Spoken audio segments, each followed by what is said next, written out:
Welcome to the Elevate Everyday podcast. We've got a treat for you all today. So we've got Joe Miller on the podcast, and we've actually haven't made any big announcements about it or anything, but we're actually partnered up with First Optimal, which Joe is the owner of. So they're all about like optimizing hormones. I mean, they do a lot of things, right? But the discussion today is going to kind of be centered around optimizing hormones and hormone health. So to dive into it, just right off the bat, Joe, well, first and foremost, thanks for being on the podcast today. We appreciate you. But yeah, Awesome. yeah. So what, inspired you specifically to focus on hormone health, like in your career? Like what got you into this? Yeah, it'll just kind of give you a little background. So thanks for having me on. It's excited to kind of get some content out there, talk to people about what we do, what goes on in the space.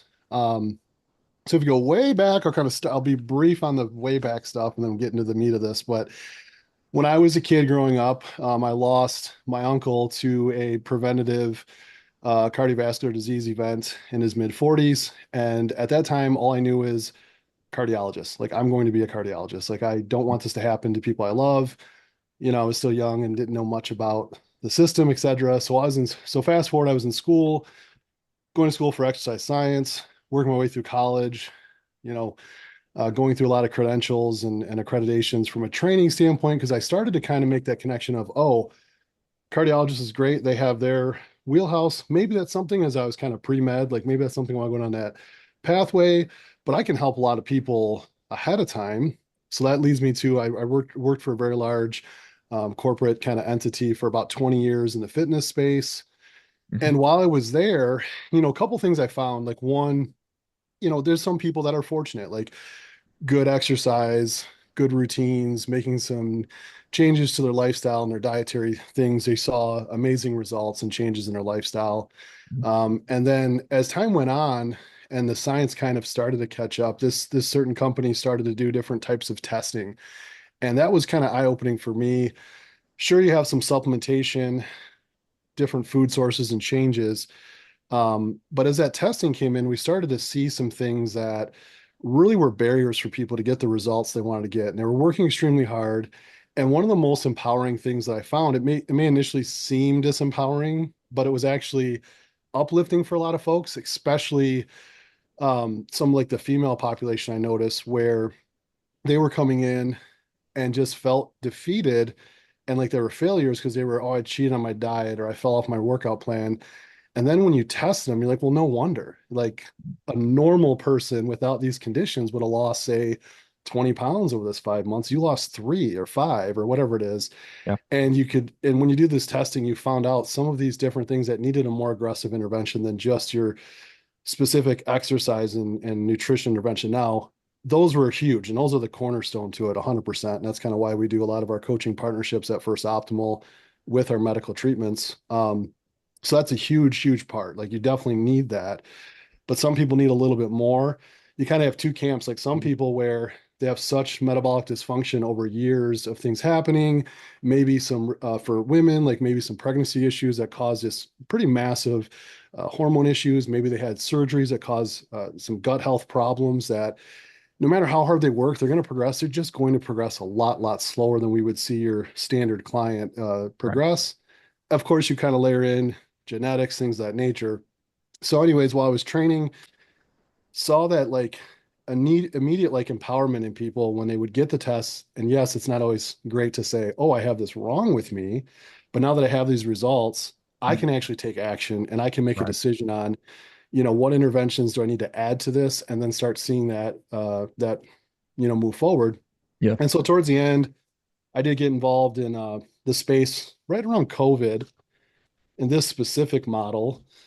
So I did that for about 10 years, but it wasn't, it was kind of more on the fitness, health club part of it where we were more, vetting, sending out referrals for like medical interventions and such. So kind of shifted over. I was doing a little bit of both for a while and then, kind of transferred over completely. So probably about the last 6, 7 years now where, we're doing all those interventions from pharmaceutical supplementation, partnering with coaches like yourself, as well as some more advanced diagnostic testing. So Yeah. the general model of kind of what we do is, a lot of people ask, like, this is the best way I can kind of phrase it is a lot of people say, I'll use insurance as like the the pivot point, if you will, to describe what we do. So do you accept insurance? And the best way to answer that would say, and this kind of explains our model, is insurance doesn't really accept us. Mm, Okay. It's not really that we don't, do we accept it or don't? It's insurance doesn't accept us. And what we mean by us is our philosophies and treatments and protocols, because what we focus on is not traditional sick care. So when you go to your doctor, when you go to traditional medicine, there's nothing wrong with it. It's just the whole model is around sick care, and we need that in our society. We need when people have, extreme diagnosis to be treated, we need those things. But what we do is we're way upstream from that. mhm, And so we are more elective care, and it's like a concierge based care. We use like your HSA and FSAs, and it's like a cash based, et cetera. But then we're doing more advanced type testing, or more earlier interventions before it's a problem for a lot of people. And then other people where maybe they're generally pretty healthy. Like I know myself, I went on treatment my late 30s for testosterone replacement, and I'm able to do a lot of things now, kind of creeping into my mid 40s that I wouldn't be able to do. So I didn't necessarily have like an extreme condition, but it kind of helped me optimize some things. yeah, And so that's kind of the best way I would frame that. So all of our treatments and people that work with us, or our our field, generally what we do is going to be more designed around um, first and foremost, diagnostic testing. Like, let's figure out what is yeah, going on. And even a lot of those testing, sometimes your general practitioner can do some of it, some of that testing. They're very smart. Physicians are very smart. However, this specific type of testing, they don't use it every day. okay, So unless they're a specialist, and even if they're a specialist, they're just looking at that one part. Where what we do is we kind of have a more broader, but like three layers deeper. mm, And just one more kind of example on that is, if you take cardiovascular markers, the traditional cardiovascular markers you get on your annual physical, those have like a 10-year outlook of your cardiovascular risk events. There's a whole bunch of markers out there in lab testing that give a 30-year outlook on that. And so, but again, your insurance, not that they're evil or anything like that, but they're looking at that 10-year marker and the diagnosis codes that are associated with that. And they have their care plans and all those things. So that kind of limits, they dictate your treatment. When you come to us, we get to you, and then in partnership with us, get to dictate your treatment. So that's kind of the yeah, differentiator there.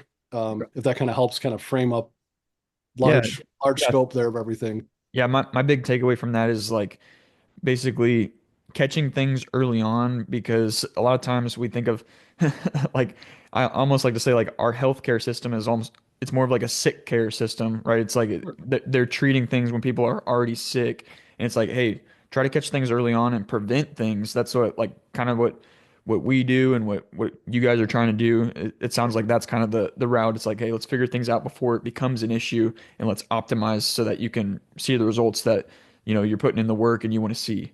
So, for sure. Yeah, absolutely. Cool. So, in the context of how we're going to be talking about hormones today, just, for our audience, just to kind of like, in layman's terms, like, can you just explain what hormones are in general? Yeah, sure. So a lot of people are familiar with, your sex hormones, if you will. So primarily your testosterone, your estrogen, things of that nature. There's some things that are precursors to help um, that help produce those things in the body, and those are also some things that we would test that your traditional provider would not test. And then there's some kind of things downstream as far as how they metabolize, how your body, what metabolites come through that process. There's also importance of clearing those hormones in the body too. Um, Primarily a lot of things we think of, right, is like our energy, what makes us male, female, having higher of estrogen in female, and relative to testosterone levels all in, and kind of some of those things are going to work as stimulating things like growth, cellular reproduction, metabolism, functionality.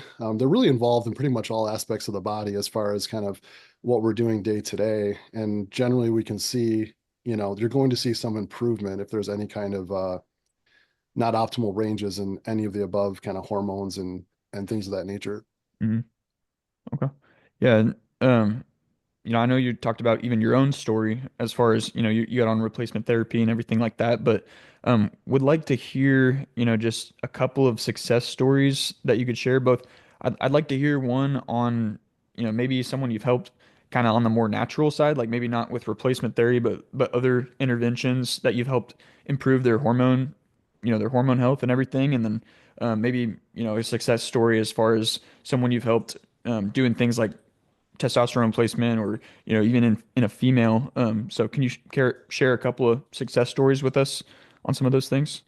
Yeah, of course. Yeah, sure. There's a couple that come to mind. So to preface it, the best way is kind of give a very high level overview of how these things kind of work and play with each other. So the best analogy I could think of when it comes to let's take testosterone first. And again, testosterone is very important in women as well. It's one of the Mhm. first hormones that drastically downregulates production when we get into those perimenopausal years. So, maybe it's 5, 10, 15 years before like that menopause sets in, they're already seeing a pretty rapid decline. Yeah. But so for testosterone, the best way to explain is generally, if you do get a physician that's going to pull your testosterone, they pull like your total testosterone.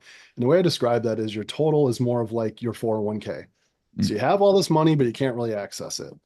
Your free testosterone is a separate marker, and that's one of the things that's not bound in the body. That's going to be more readily available. I like to refer to that as like our checking account. Mm. And so if we use like a natural example, what we'll find there's a couple different things we'll find with people. Um, One, and these are kind of all tied into some success stories. So if I talk about more like what I would call like natural, like we're not replacing their hormones. So just so people understand, people can take a bioidentical testosterone, they can take that through a therapy, and then that replaces their natural production. And their natural production is going to downregulate because there's certain things that signal in the body to produce the testosterone. That signaling maybe isn't strong enough. Whatever the causation is, there's a lot of different things that could cause that, but they're going to have lower testosterone. When we start replacing it, that signaling shuts off. Right. So to go back to the natural example, we have gentleman comes in, and there's a lot of things you can look at, but I'll give you kind of two scenarios. Scenario A is where we had a patient come in and their signaling was low. So there's kind of two different primary signalers that produce testosterone in the body. And when we can kind of clearly see those things are low, there's some other investigative stuff we can try to do to kind of figure out why, but they're here to get relief, right? And so we do have some different protocols there that I like to describe it as kind of like tickling the signaling, like we're going to kind of get it to wake up a little bit, and then that's going to turn the signaling on and then help boost their natural production. So we Mm. have a lot of specifically we see it with men and women, but definitely have a lot of men that decide to go that route and they say, let me see if I can get my natural production up. Yeah. And then that signaling kind of helps them initially get relief, right? So now their total and their free testosterone are going to be a little bit higher. Yeah. um, Additionally, their estrogen may be extremely low. Mm. And I don't want to get too far off in the weeds on estrogen for the sake of this overview, but estrogen is very important in men for cardiovascular protection, neurological health. It also drives our libido, which a lot of people are not familiar with. It does have some different properties as far as in our regeneration, repair, and things of that late nature. So when it's low, it does cause issues in men. Conversely, as we're improving that signaling to produce testosterone, our body will also produce estrogen, just kind of as how the pathways overall work. And so that'll help raise that up again. Now, Okay. why did I set that up? So scenario A, person comes in, their signaling is really low. We need to kind of figure that out why that's low, but let's first get them some relief and also improve their symptoms and their overall feel. Yeah. As you kind of transition through that treatment protocol, we may find, let's just say this gentleman, because he's had low testosterone for so long and some bad health, some bad habits, well, he has a very high body fat composition. Okay. And then he's producing more aromatase, which is an enzyme that will convert more to estrogen. So now let's just say this individual, kind of moving into individual example B, has very high estrogen, okay, in their body.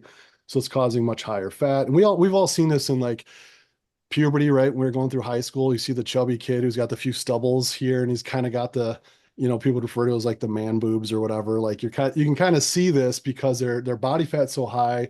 They're going through puberty. They're producing a ton of testosterone, but they also have a lot of aromatase, which is converting it to estrogen, which is causing these issues. Okay. So sometimes if we can get that while we're on a protocol, another like natural way we could do that is we can work on combination of either natural or pharmaceutical agents that are not replacing the hormone, but down regulating some of that estrogen that's being converted, that's working against them, Yeah. while working on a good training and diet plan to from a natural standpoint to lower their body fat. That's why it's important to retest, because a lot of clinics or guys or people that are doing this, best of intentions, but they don't realize, well, your body fat was 30%. Now we're 9 months later, you've been on treatment this whole time, you're rocking, you're working with a trainer, your coach, Yeah. you're down to 16%. Do you have less aromatase? We don't know.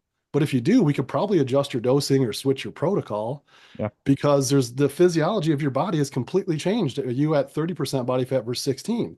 So these all things are all tied together. And I think that's why a lot of people, you look at a car and you're just so blown away at all the things a car can do or a computer can do, but we don't look at the human body the same way. And so I think that's really important, is like there's cause and effect in every single step in our body. Everything in us is alive and moving all the whole time. Mhm. And so that's kind of to kind of circle back to my point here with example two, may have a male that came in and very high conversion of aromatase. Maybe their testosterone and their total is pretty good. And it's like, okay, we have options. We can help you naturally improve, boost your testosterone, but your estrogen is going to come up as well. So there's some supplementation we can do, some dietary changes, and or maybe if needed, pharmaceutical intervention to lower that while you're doing a training nutrition plan. And we're going to retest so that we eventually can get you off the meds if Yeah. you're using pharmaceutical intervention, or Right. maybe even down regulate the supplements, because who wants to take supplements for the rest of life, just like who wants to take meds for their whole life. Like some Yeah. people are going to want to minimize that as much as possible, which is reasonable. Look, who would want to do that? Yeah. So that's kind of uh you know person two, if you will, is like the signaling, that kind of that aromatase piece. Yeah. And so those are some of the key factors. And I would say the last one, which we find more prevalent in women. Men have this issue, but they have a bigger pool they're pulling from of hormones. So you see it more prevalent before testing in women, but we also can test metabolites, and there's some natural interventions there. Like, for example, um, to kind of shift into my examples here, if I go into a woman, like a female, and we did have a client who presented estrogen dominant symptoms. Hmm. So I'm going to try to walk through this the best I can, but it's going to tie all the way back in, I promise. So, um, so she comes in, presents estrogen dominance. Brilliant doctor, met with her, did blood work. Blood work was great, very comprehensive blood work. But in blood work, you can't do generally you don't do like metabolites and how the body breaks down that estrogen. Estrogen dominant symptoms, went on treatment, had low testosterone. Some of that testosterone naturally, because it does, would convert to estrogen. Estrogen dominance, as you would expect, got worse, but she had lower estrogen. How she have estrogen dominance, like high estrogen symptoms? This is excessive weight gain. Think of like when a woman's pregnant, what happens to their body? They have very high estrogen, right? Yeah. Acne, weight gain, thinning of hair loss, all these different symptoms. So, that's strange. Estrogen dominance, but your blood work says low estrogen. Well, when you do this other part of testing, which you can do in men and women, and there's natural interventions as well as pharmaceutical, and you look at methylation of estrogen and how it's metabolized, there's different layers and clearing of the estrogen to get out of our body. The best analogy I could use here is, imagine you go in your bathroom right now, or your kitchen, and you clog your sink, but you barely turn the water on. Eventually, is your sink going to overflow? Yeah. Exactly. So what happens is, although the estrogen being created in the body is low, hence why the blood work shows low estrogen, the actual metabolites and the Mm.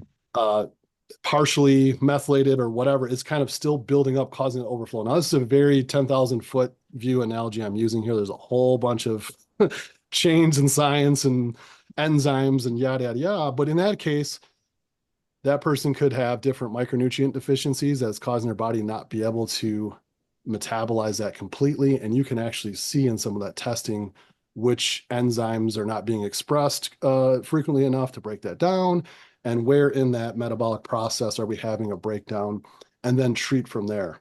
Mm. Again, magnesium, these are not prescriptions. Like I'm just saying, in one scenario, like there was probably 5 things that were off. I just going off of memory, it was like a magnesium was in the process, and there was a few other things now that I'm drawing a little bit of a blank on, but different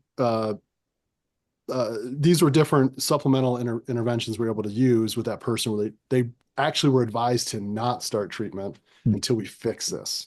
Okay. And then without getting too much on it, further down the road, the kind of fourth example I would get, which gets into methylation, detoxification, metabolism, gut health. We test gut health and liver function as well, because those are also things that are involved in the process of breaking everything down in the body, including our hormones. So a lot of people come to us all pumped. I want to get on this treatment. I'm not trying to be a downer here, but we're actually stepping in and saying, hey, pay us less money. Yeah. you know, um, let's fix this. It's very, a lot of stuff in your house you could use to fix this. Maybe a couple things we can do to speed it up.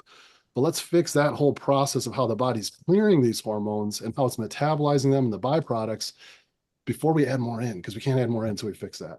Yeah.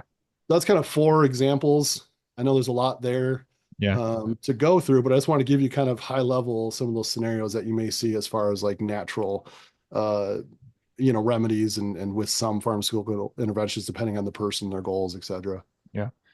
Yeah, what stood out to me is kind of the example of someone who was like 30%, through intervention, you're able to get them to a healthier body fat percentage. And like that's the whole idea is like, let's get you to a point where your body is able to function correctly, right? And it's like, then maybe you can down regulate some of this stuff that you're doing to get you to that point. But yeah, it's like kind of going back to in the very beginning, how you said some people they're doing all the things they need to be doing with like working out and eating, and some people just they've got other stuff going on that's holding them back from making the progress. And it's like, use those interventions to get there, and then you're in a healthier spot and your body's more primed so that you can like naturally do more to continue to make progress and Right. everything.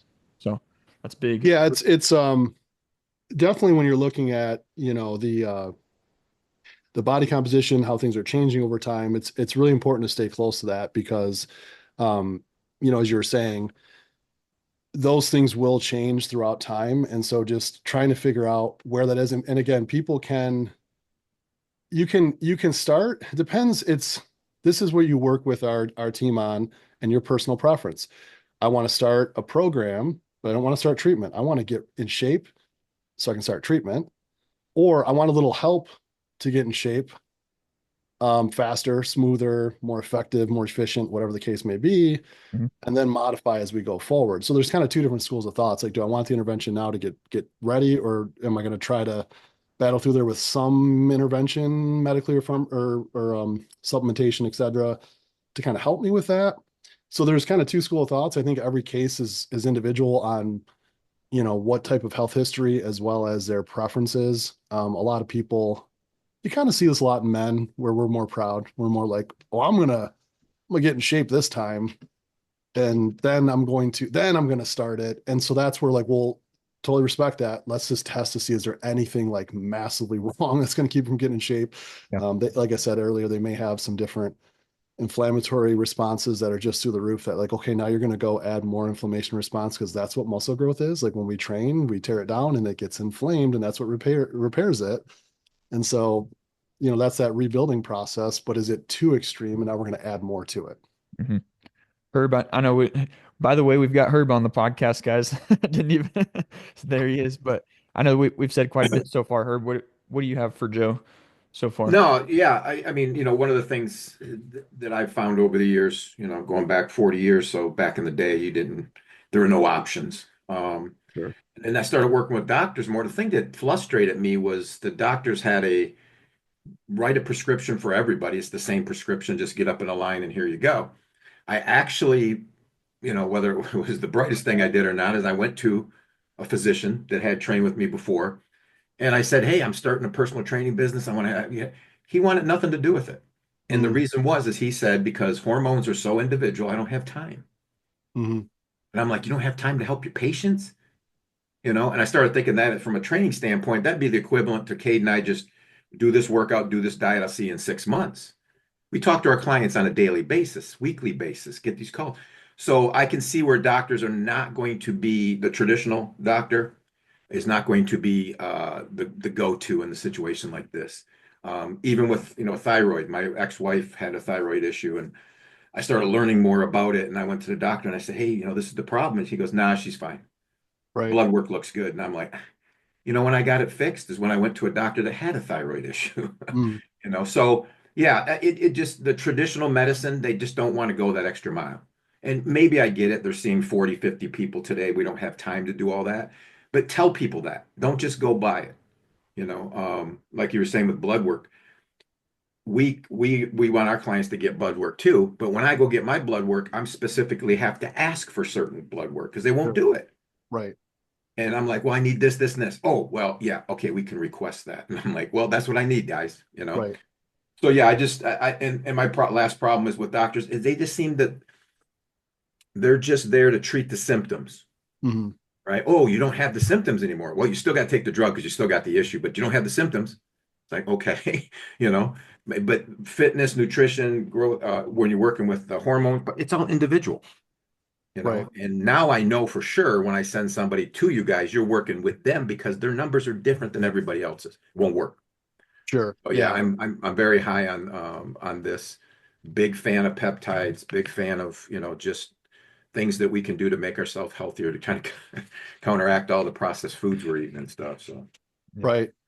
Yeah, and I wanted to, kind of make a shift here, because, I have lower testosterone. I've gotten it checked, and I had a conversation with you guys, and, for me, I have no symptoms of it. So even when I talked to y'all and I had kind of my consultation call, they were like, "Hey, we don't really, you're making progress. You don't have symptoms." So that, sometimes there's reasons why people have low testosterone, but they use the testosterone that they have well, and they don't necessarily need that intervention. But I think, if I just had to, like, I've been kind of racking my brain, like, why is my testosterone lower? It's probably partly genetics, but other reasons. But I think a lot of things maybe for myself, and then just in general, I think right now stress is just so prevalent. Like, everyone's just chronically stressed and Mhm. everything. So, you know, how does stress affect hormones is kind of where I was going with this question. And what can we do to manage and help that? Yeah, it's a great question. I'll kind of start really high level through like a situation or analogy, and I think people will resonate with that. So picture like what's the first thing that comes to mind with a lot of people is stress associated with it is tired or fatigue. If you take that a layer deeper, usually what is it? Poor sleep, bad sleep, not good sleep. Anyone who's stressed usually is not a good sleeper, right? Mhm. We're waking up middle of the night, we have anxiety, we have whatever. So a lot of it bases off stress, sleep. Think back, pick a number, 5,000 years ago, right? 10,000, whatever the number is, we're out hunters and gatherers, right? Well, if the body is not getting enough rest, recovery, and sleep, what's one of the activities it doesn't need for self-preservation? It doesn't need to replicate, right? We don't Mm. need to multiply. What do we right. have these sex hormones for? Is multiplication. There's other things, but it's basically um, to do that. You find this in extreme calorie deficits where our body starts to shut down hormone production because the body's saying we need to survive. We don't need to be creating more humans. We need to survive, right? Yeah. And so I use the same kind of parallel with like very extreme low caloric diets. And again, sometimes there's a reason to do that, but just know that those hormones are going to drop down unless you're doing some supplementation or replacement. And then, figure out a way to healthy come back up to boost it, or like poor sleep quality. So there's just some internal kind of functions and clocks that our bodies are very smart to say, um, and we can go through markers and this marker means this, which means this, which shuts down this pathway, right? So we know the science is there. Like it shows multiple different ones. You could, there's a big map you could even see of where all these things are located. So I think generally it's if I don't have enough to just take care of self-preservation, like as a alive person, then I'm not thinking of those more things. I'm trying to preserve and bring those things in. It's kind of like when you get really, really cold, where's all your blood go? Right? It goes away from your limbs to your organs because it's preservation. So we have these natural survival mechanisms, and actually, believe it or not, downregulating hormones is one of the levers that the body will pull when we're in those massive deficits, or we think we're in those massive deficits, right? We think that we're um, calorically deprived, or these are all similarities as far as how our body responds, sleep deprived, et cetera, which all this again under the arch of stress, right? Um, so I think it's kind of finding a couple of things relative under that umbrella of stress finding a couple of areas to go deep on. And that's where a lot of our treatment plans that we have pharmaceutical, supplementation, and lifestyle. And Mhm. so we put in their lifestyle, then we also refer out, like if there's different coaching or different things that we'd recommend they should consider. Um, that being said, like as I was mentioning, it could be just taking a look at their daily habits for nutrition, micronutrients, and foods that'll help downregulate that stress, improving sleep quality. For overweight, actually, the FDA just approved for adult for sleep apnea in obesity patients. They're now being approved for like those GLP-1 medications as as a treatment versus a CPAP. Hmm. CPAP has a lot of utility and a lot of benefits to it, but that was just recently announced in the last couple of weeks by the FDA. A big primarily there's other benefits to using that medication, but primarily again, they're overweight. What came first, chicken or egg, right? A whole nother topic. But let's just say we're here. I'm overweight. I have sleep apnea, so I'm sleeping 8 hours, but I'm not actually getting all the oxygen to my brain and I'm not recovering. And then the cycle continues. Now I go Right. in and my testosterone's low, and it's like, well, it's low because I haven't been active and because I'm overweight. Yeah, yeah. It's just a But we also snowball know your effect. sleep isn't there. Yeah. Yeah. And so it kind of all goes together. Um, when you look at some of those things, and then there are other like adaptogens, or I would call these under lifestyle changes. Like I personally have always, I have a little bit more of like an analytical mind, where I'll get a little bit in the details and kind of drift. So I have a hard time shutting that off at night to sleep. Hmm. You could call it stress, but then I would say, well, I mean, I'm going on 30 years of having that. Um, so I personally use different just adaptogens that help me. Do I have to use them? No. Again, they're supplements. They're there to fill a void, to help. Yeah. And so there's things like L-theanine and magnesium, and there's a couple other valerian root. There's a couple of like over-the-counter things. Again, I just Okay. naming a few. Yeah. Um, but there's different interventions people could do there. So I think general, starting with as non exciting as it sounds, starting with your basics, sleep hygiene, am I getting sun exposure? What's my hydration? What's my activity? How many steps am I doing a week? When am I eating, and what food sources am I eating, which is a whole other topic. And I know it's overwhelming for people, but if you start very, very basic and you're consistent, it's much, much easier to make a little modification here and there than it is if you're just kind of all over the place and then we just throw in something else. Like, hey, let's just throw that in there and see if it happens. You guys know this more than I would imagine, just as much, if not more, as trainers. Like you're seeing, if people are logging stuff, or they get in a general rhythm, then you can kind of find, ooh, I can identify some of these issues. Right. Yeah. I also, just kind of along the same lines of like what can be some of these things that are lowering these hormones or damaging, our hormone health.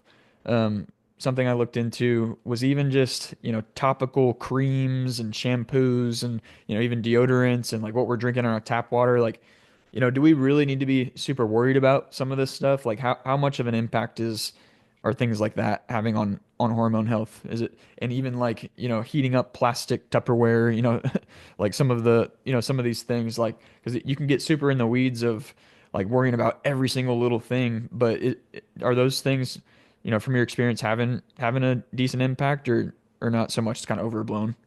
Yeah, so it's not obviously I'm not, I don't know if we said this at the beginning, so I probably should have said this, but I'm not a physician. So we do have physicians that work for us.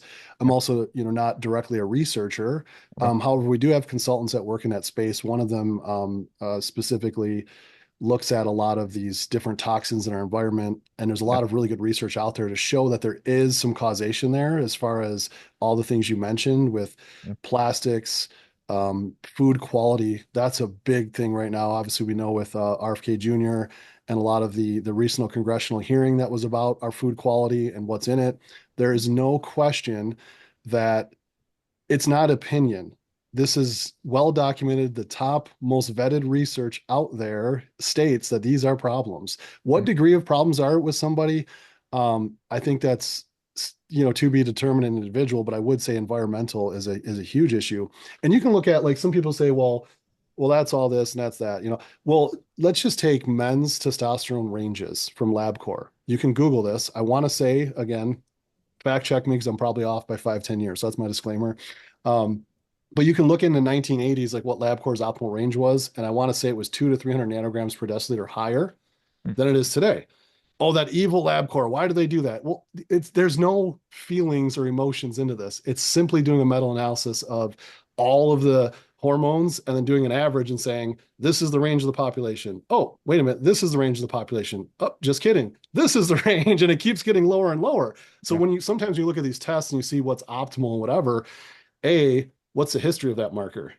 Yeah. Is it globally that's been going down? I'm going to want to pause and kind of take a second look at that. B, what's optimal to me? Yeah. So that's why we also encourage people before you have symptoms, just do a test. Like spend Yeah. $100, maybe less, and just get a test. Like we have testing kits we mail to people.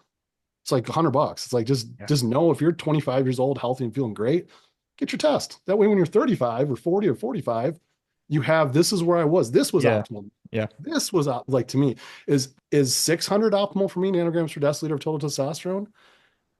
I don't know, but the I, chart says it could go up to 900, or I'm normal because I'm above 300 nanograms per deciliter, which generally, if you're above 300, that's usually you're not diagnosed with like a hypogonadism in men. I know we're talking a lot about men right now, but we actually yeah. do a ton with women. But just to Make kind of give that some context there. Yeah, it was just make when you were saying that, I wish I would have gotten tested earlier on to just like you said, like have something to compare it to. Like at this point in my life when I felt this way, these were my numbers, now where I'm at, these are my numbers, kind of having that reference point. So I think that's big. To get tested on, even if you do feel like you're optimal, like you can get tested and have that comparison, have that reference point. So um Yeah, and I would say too, I know I'm referencing testosterone a lot, and obviously, hopefully we do future episodes we can go in depth more on specific topics. But I will say I had a family member who thyroid, the TSH, thyroid stimulating hormones, that's what stimulates thyroid production. It's a big range, and theirs was normal. I don't blame the doctor for saying it's normal. Um, that's how they're trained. That's a true statement. However, they had hypothyroid symptoms. They went to an endocrinologist. Endocrinologist still said, well, these are normal, but it's not normal for you. Like this isn't right. optimal. Yeah. Fast forward and it just turned out like working with that specialist, this individual's case was not extreme enough Mm, to consistently go there. He was still great. This endocrinologist was great. So I don't want to say anything bad about that. Shifted over to our practice, and we were able to do some more deeper looks. There were certain antibodies that actually bind to the active ingredient of thyroid, the T3, that was causing it to be inactive, that you're not going to find in traditional blood work. And then the way the TSH, the way the body was producing different types of thyroid was also, one was lower, mm, one was normal. And so you kind of find, as you get a little deeper in the layers, you can find those things and then reverse engineer, like, well, why is this? First, let's get you some relief with a minimum intervention as needed, the safest and minimal intervention needed. Let's get you some relief. And then second, while we're getting you that relief, let's also figure out what the heck is going on and how can we maybe reverse this. Again, yeah. depending on where you're at in life and what kind of damage was done, it might just be this is where you are. Like I can get my testosterone naturally to a certain level, but I know with replacement, I've just done it long enough to get not just my testosterone, but all the other surrounding markers that help me in my mid 40s get my butt kicked by a bunch of guys in their 20s when I go to jiu-jitsu every day. That I need to be where I want to be to live the life I want to live. Yeah. And conversely, my markers, traditional markers like lipids, triglycerides, all those things, again, I'm just speaking about me, and we do see this a lot in our patients because my activity went up and my bias towards being healthier and active and food choices went up to fuel that activity. All those went drastically down than when I was in my late 20s. So blood markers even better in my mid 40s than when in my late 20s. And I was always a healthy guy. Some of you guys that came up in the training world, as I talked about earlier, and exercise science background, etc. A little bit of pre-med. And so yeah, here we are, right? Yeah. So Yeah, Herb's kind of worked with 95% women, and I know you were talking about, kind of thyroid. That's something we've seen with some of our clients, our female clients. Like, we're on top of that stuff. So, Herb, on any of that stuff Joe was talking about with thyroid issues, you have any questions or feedback on No, that? it's just again, I'd imagine Joe, you probably where's the thyroid really show up in women when they get to about the age of mid 30s? Usually issues start to come out. yeah, generally we see that. There's some interplay between um, some of the other hormones, thyroid, and also a little bit of so it's kind of all works together, but a little bit, and I'm going to kind of answer your question here, but like insulin sensitivity, inflammation, all that kind of speaks together. And so sometimes, a lot of times, I should say, so a lot of times it's more of a life event.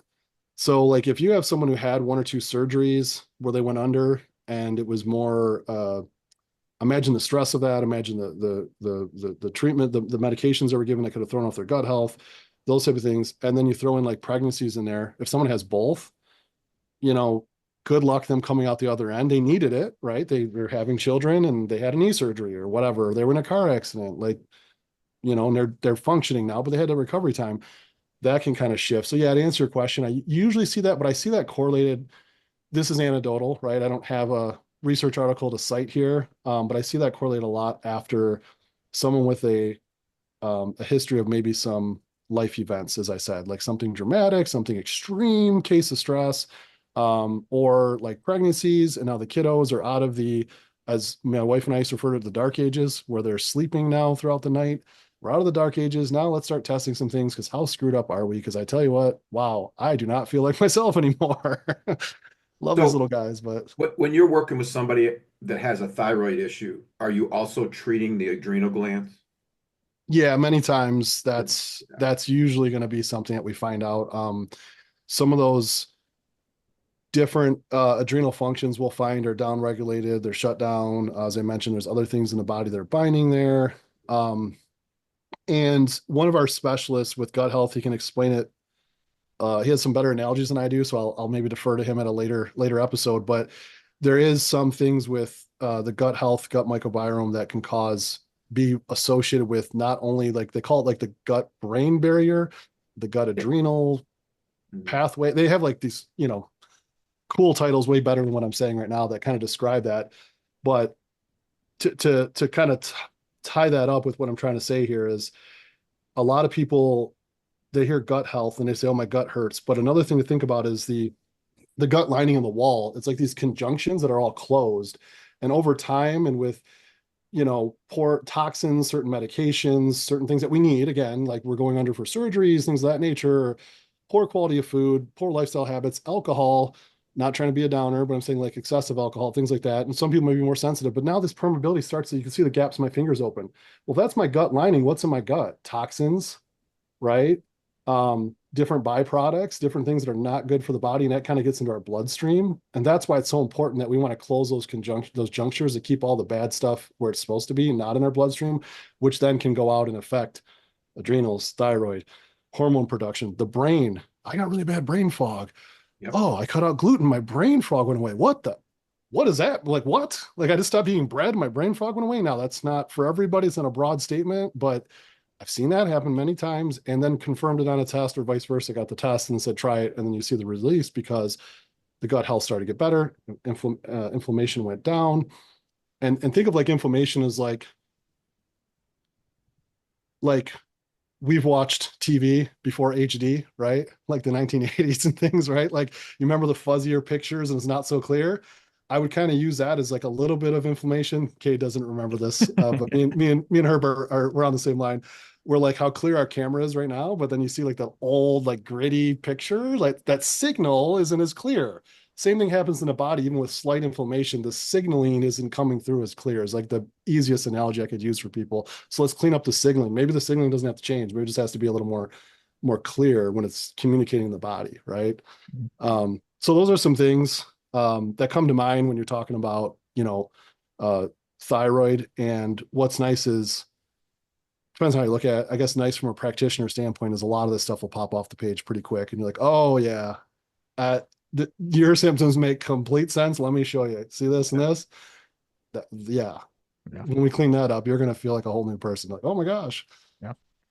Yeah, that's always like you said, it's not like nice, but it's like, hey, it's just good to have that peace of mind of okay, what we know what's causing it, we can treat it. It's like, then you can take the actions necessary to feel better and kind of move forward. So, I definitely think we'll have at least a part two, if not part three, on this stuff because we can definitely go into a lot more of the gut issues, like we talked about before the podcast. And then, I didn't even get to probably half the questions I had for you on hormones too. So, but definitely are getting a good amount of info on here, guys. If you got any questions on any of this stuff, um, Joe, where can people reach you specifically, or kind of reach out to ask Yeah. questions on hormones and everything? Yeah. We focus a lot of our model around, educational approach first. So I'm Joe Miller, pretty easy as it gets, just as it sounds. 10 just for first optimal. Joe Miller 10 is all my social media handles. So even if someone DMs me, I'll see it and respond. We're really passionate about helping people similar to you guys. So it's not like I don't want to bug them with my little question. We want them. We're actually launching our podcast. We had a different organization, slightly different podcasting we did in the past, but that's coming up soon. It'll be our first optimal podcast. Also, we'll be doing live streams where people can answer questions, and we'll be offering that to our coaching partners like yourself, where their clients could log in during those. So that'll be coming soon. So if you guys have like an email list, anyone who's watching this, we'll gladly share those, and if they want to jump on. The other thing is firstoptimal.com. And then shop.firstoptimal. Those are kind of two in the same website, but if you want just to read up on testing, there's a ton of information on both those websites that people can see.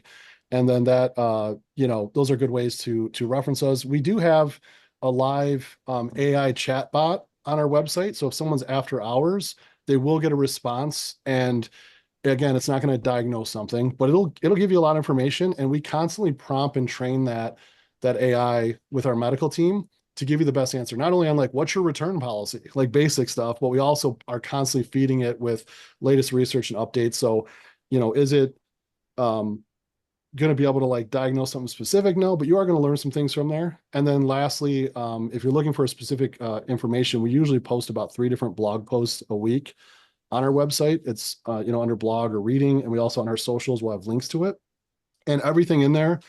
If you're ever reading a blog post or an influencer or looking at it, look for citations, look for references, because some people don't read them, unfortunately, and they just use the clickbait title, and that can confuse a lot of people. Or maybe the way you read it, you interpret it different, or your practitioner interprets it. So we encourage people too, like, why did you think this? Hey, I want to get on this treatment. That's why I'm talking to you guys. Why? Let's Yeah. let's figure out that and what's the source, because maybe it makes sense, but maybe it doesn't. Yeah. So we're really focused trying on doing things that are going to be backed as much as you possibly can, right? Because there is a little bit of gray that we're gonna work in. It's called, like, a lot of our physicians and even general practitioners will say it's a medical practice, because everybody's different. So there is some adjustments and some changing. There's no black and white. So if you ever see something out there saying it's just black and white and this is your problem, that's a red flag. Right. Yeah. Yeah. Yeah. Well, we appreciate you, Joe, for coming on here. Guys, if you got questions, reach out to Joe on hormones, gut health, anything you got questions around. Because me and Herb, we've recognized that there are so many other aspects of health to really optimize things, no pun intended, but like, because we're focused on nutrition and exercise, and we do go into like the sleep and the stress and stuff like that. But sometimes, there's other things that might be going on that are causing issues. So we've been looking for someone that can help us talk around these topics, and potentially even steer some clients in that direction. So we appreciate you, guys. There'll probably be a part 2, part 3 on some of this stuff, so stay tuned for that. Oh Other yeah. than that, we'll see you guys in the next video, and elevate every damn day. All right. Peace. Thanks, guys. We'll see you. Elevate. Only obligation is to tell it straight.